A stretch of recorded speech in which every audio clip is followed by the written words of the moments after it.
by my love. Welcome to Live from Daryl's House. We have a very special show today. This is a celebration of my best friend and one of the greatest musicians, not one of, the greatest musician I've ever worked with, T-Bone Wolk. We all got together, all of his friends, all the people in the Hall & Oates band, and play some songs that he would have wanted to hear. And in addition to that, we're going to go to his house where T-Bone actually grew up and hang with his father and his uncles and his family. And then we're going to his favorite pizza place, in Lamonda's Pizza, and getting a garlic pizza that T-Bone so loved, and so did I love.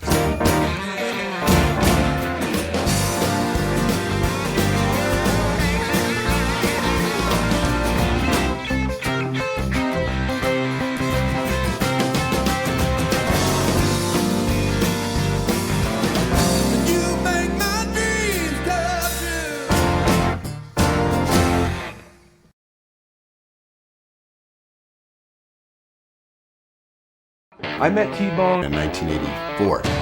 81. I was about 21, 30 years. 25 years ago. I knew who he was immediately. He was Tommy Wolk. He was the guy with the hat. San Diego. Brendan Bernarina. Humphreys by the Bay. He came to audition. He became T-Bone. Everybody was like clay in his hand. Ultimate neutralizer. And he just put us all together. He was a great player. He was really deep. And when you first meet him, it's like you want a sandwich. I don't think he had a sandwich. I think we had a drink that night. If you needed a guy to make you an egg salad sandwich or an awesome bass line, you call T-Bone.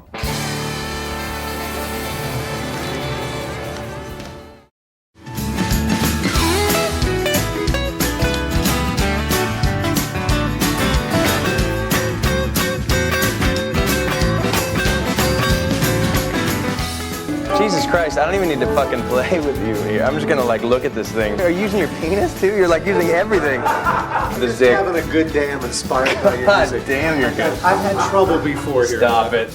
He was just light years beyond. Guitar, Bass, Mandolins. Hammond organ, keyboards. All the stringed instruments. the accordion. He had that Americana thing. T-Bone was the New York State accordion champion at 14 years old. He was tremendously talented, technically, but lots of people are. He had a certain sensitivity that few people have.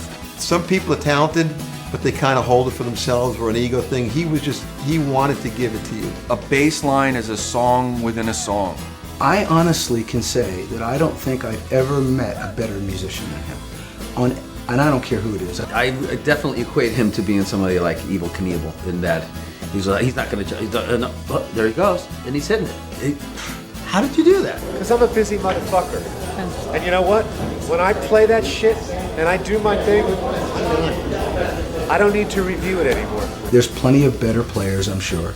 You know, guys who with faster fingers or more, flamboyant technique or whatever. But to me, that doesn't make a musician. We cut the song Neither One of Us. I was singing and he was producing. It was just the two of us in the room.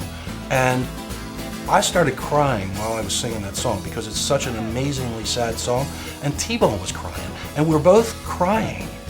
I finished the song, and we're laughing and crying at the same time, with tears running down our face, because it was so, our hearts are so much, both of us, on our sleeves. That's the kind of guy he was. Something that I noticed about him when he was playing, especially when we used to trade off solos, I'd play some and he would play some on his bass. You know how the sax player, you have to take a breath and then you blow.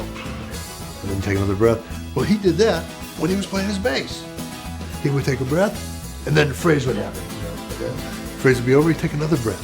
A very musical way of doing it. I doubt if he was even aware of it, but that's what he did. When you go on stage, if Bone was anywhere near you, you were fine.